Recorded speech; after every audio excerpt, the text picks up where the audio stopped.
तो इसीलिए मैं कहता हूँ अपना एम हमेशा ऐसा आप सेलेक्ट करिए जिससे आपको खुशी मिले, जिसको आप इंजॉय करो। मैंने हमेशा बोला है कि जो सक्सेस होती है वो कोई मंजिल नहीं होती, सक्सेस एक रास्ता होता है, एक सफ़र होता है पूरा।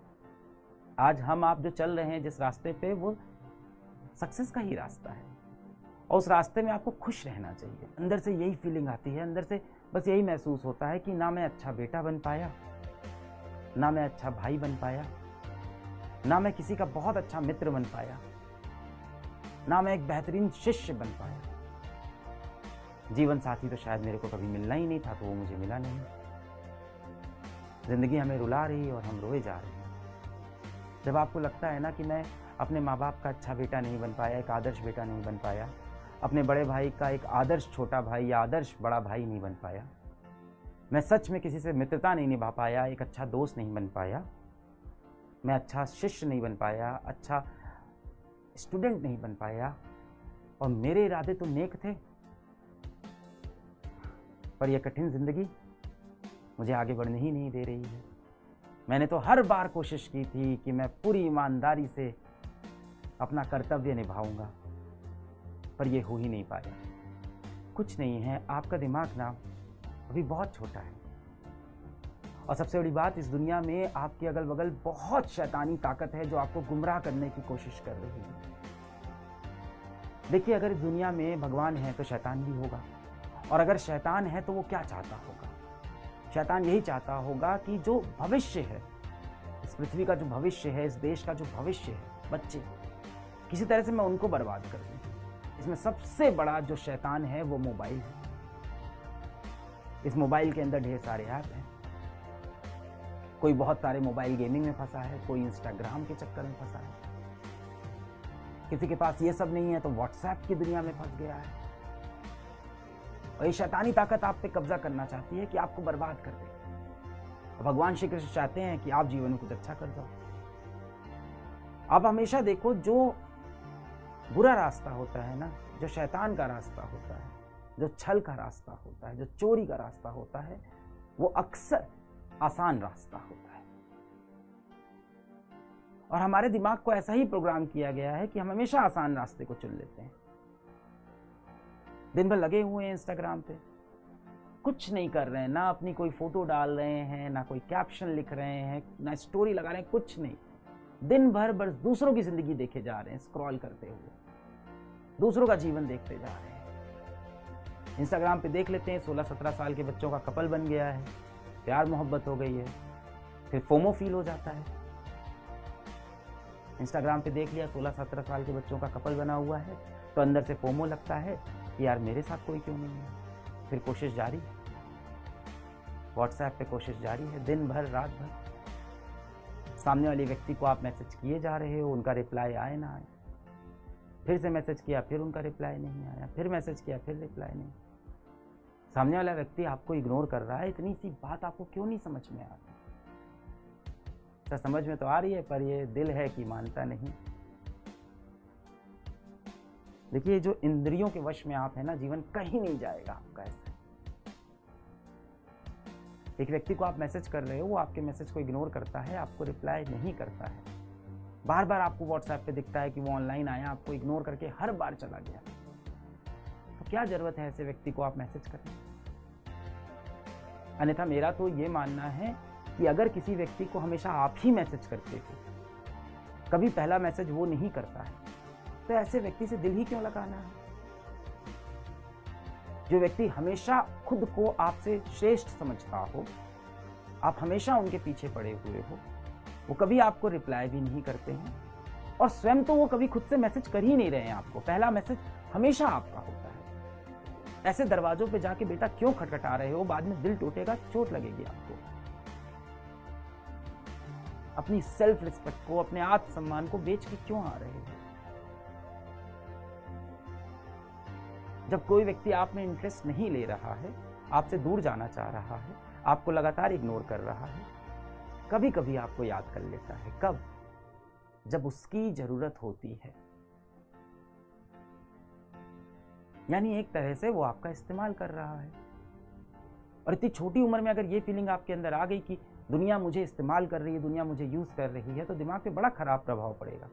आपने देखा होगा आपके आसपास कुछ लड़के होते हैं, कुछ लड़कियां होती हैं जो बहुत कठोर हो जाते हैं, क्योंकि कहीं ना कहीं उन्होंने सच्चा प्रेम किया किसी से, या सच्चा दिल लगाया किसी से, या किसी पे बहुत भरोसा किया और उसने उसे धोखा दे दिया। अब इस कच्ची उम्र में धोखा मिलता है तो क्या होता है, हृदय बहुत कठोर हो जाता है, दिल बहुत कठोर हो जाता है। फिर आप कहते हो अब मैं भी इस दुनिया को सबक सिखाऊंगा, मैं भी सबका दिल तोड़ूंगा। एक साथ आप सोचते हो मैं 3-3 लड़कियों से बात करूंगा, जब कोई मेरे से लॉयल नहीं हुआ तो मैं किसी और से लॉयल क्यों हूं। अब आप देखिए कैसे आप एक अच्छे इनोसेंट इंसान से एक शैतानी इंसान बन गए। क्यों इन सब चक्कर में आपको पड़ना है, क्यों किसी के पीछे आपको पड़ना है। जिस व्यक्ति के जीवन में आपका महत्व नहीं है उसके जीवन में घुसने की कोशिश क्यों करनी है। आपकी कोई सेल्फ रिस्पेक्ट नहीं है, आपका कोई आत्मसम्मान नहीं है। यदि आपके दिमाग में कोई ऐसा विचार आता है जो ये बोलता है कि अपने आत्मसम्मान को बेच दो, बदले में हमें स्वर्ग मिलेगा, उस विचार को वहीं छोड़ दीजिएगा। जीवन में आपके आत्मसम्मान से बड़ा कुछ नहीं है। तो ये जो नकली लोगों, नकली दुनिया के पीछे आप पड़ गए हो ना, जो सोशल मीडिया पे आपको दिखती है, कितने लोग ने मेरी फोटो पे लाइक किया, कितने लोगों ने मेरी फोटो पे कमेंट किया, कितने लोगों ने मेरी फोटो को स्टोरी पे लगाया, कितने लोग मुझे इंस्टाग्राम पे फॉलो करते हैं, मेरे फॉलोवर प्रिया से ज़्यादा हैं या प्रिया से कम रह गए हैं। ये जो नकली दुनिया में आप फंस गए हो, इससे आपको बाहर निकलना होगा। व्हाट्सएप पे स्टेटस लगाते हो, बार बार जाके देखते हो कितने लोग ने देखा, अच्छा अभी तो 10 ही सीन है, थोड़ी देर बाद जाके देखा अरे 12 सीन हुआ, रात को 2 बजे उठ के दिख रहे हो अभी भी 15 ही सीन है, अभी सारे लोग ने मेरा स्टेटस देखा ही नहीं। भाई आपका स्टेटस अभी है क्या, 16 साल के बच्चे हो आप। स्टेटस का मतलब क्या होता है, इसको आप समझो ना, हिंदी में इसका मतलब क्या होता है, औकात। अभी तो बनानी है ना अपनी औकात जीवन में, कि व्हाट्सएप पे ही स्टेटस लगाते रहना। ये नकली लोग जो तुम्हारा स्टेटस देखते हैं, जिनको आप दिखाना चाहते हो कि आप वो हो जो आप असल में नहीं हो, ये करके आपको क्या मिलेगा।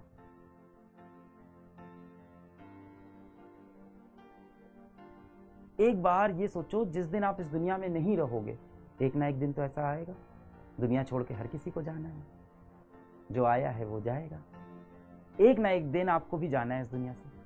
अपने दिमाग से ये सवाल पूछो कि जिस दिन मैं ये दुनिया छोड़ के जाऊंगा, उस दिन किसको फर्क पड़ेगा।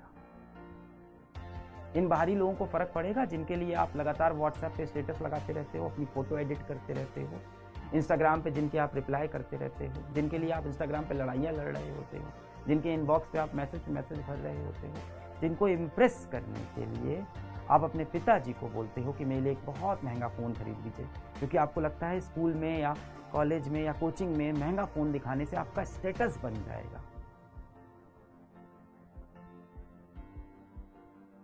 औकात बन जाएगी आपकी। अपनी औकात, अपना स्टेटस आप ऐसा बनाओ कि जो फोन आप उठा लो हाथ में, वो फोन ब्रांड बन जाए, उस फोन का एक स्टेटस हो जाए। खुद को इस लेवल पे लेके जाओ। क्या है ये, कोई आईफोन, कोई सैमसंग, ये आपकी ब्रांड बनाएगा जीवन में। You yourself is a brand. आप खुद एक ब्रांड हो।